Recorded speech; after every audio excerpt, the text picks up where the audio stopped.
What's up, class? This is my Spanish 2 project, and I decided to do my project on a Hispanic American athlete. And so this is all about Tony Gonzalez by Attic Sutton. So we'll just get started here with, this is the young life of Tony Gonzalez. He was born in Torrance, California in 1976 on February 27th. He grew up in a single parent household. He really only had his mom and nobody else. His grandfather, who was of Jamaican descent, helped raise him and helped his mother out a lot. But he is Mexican American, and he had a lot of childhood challenges, especially with his mom.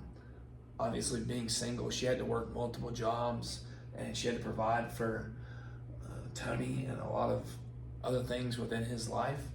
He went to Huntington Beach High School, which is a high school out in California, a big high school.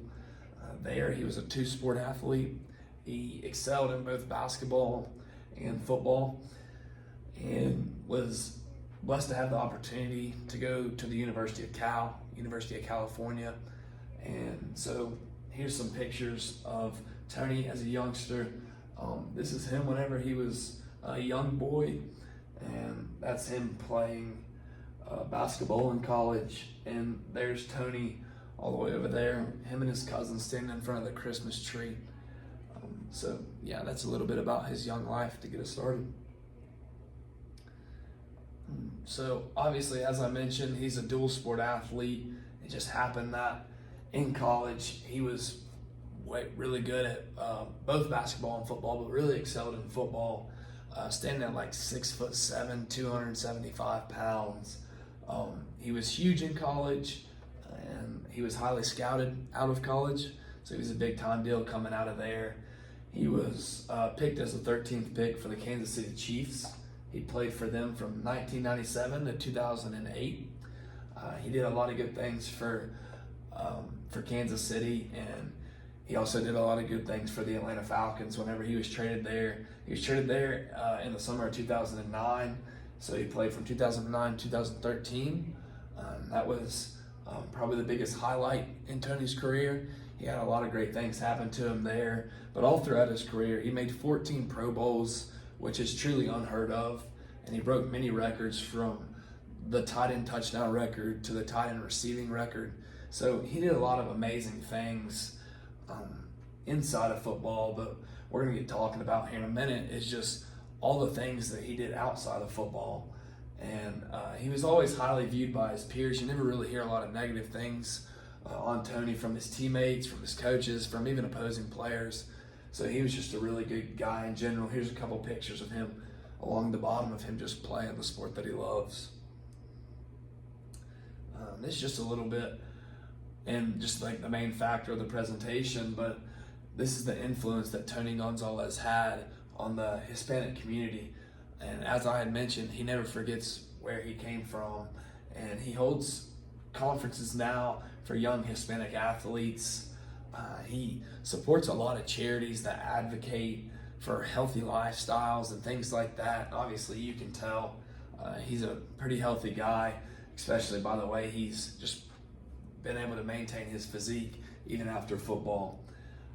So he does all this to benefit Hispanic communities, and as an NFL player, he influenced many young Hispanic children, just those children being able to watch him play at the highest level possible. Not seeing a lot of Hispanic athletes out there, but he was one of the few that was in the NFL, and he didn't just play, he rose to the top. He was the best of the best whenever it came to tight ends, and still is in that talk for the greatest tight end ever, even to this day. But as I had mentioned, he's had a lot of community contributions, but one of the main ones that he tends to a lot of is he advocates for border representation. So not only is he doing this promotion for charities all across Southern California, but he's advocating for all of the Hispanic community, especially the ones along the border, just advocating for border representation in politics. And that's really deep down to his heart, and he's just using kind of his power and his influence to kind of represent his people within the political offices. He also married a Hispanic woman, and they had children. And so there's a picture of him and his wife, him and his kids, and Tony in business attire there. And this is just about the present life of Tony Gonzalez. So he is now retired from the NFL, likes to spend a lot of time with his family, obviously contributes to charities all across the country, but specifically in his hometown of California. He likes to give back there a lot. His new job, he still works for the NFL. He's a commentator on Thursday Night Football, so you'll still see him on TV a lot and just doing his thing and just speaking his mind on the game of football. So he likes to keep up with the game. He likes to keep up with the knowledge of football and just still has his hand in influencing others all across the country.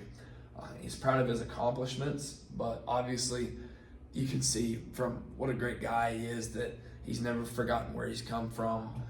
Tony's he's known a lot for this smile that he represents in a lot of pictures. He's always smiling, and that's confirmed by a lot of coaches, players, opposing players, is that he's always smiling, and he contributes that to just his amazing upbringing of his mother and just everything that they had to go through as a family, and just the outcome that he's had and just the great impact that he's had on the Hispanic community all across America and all across a lot of other countries. So thank you for listening to my presentation. I hope y'all have a good one.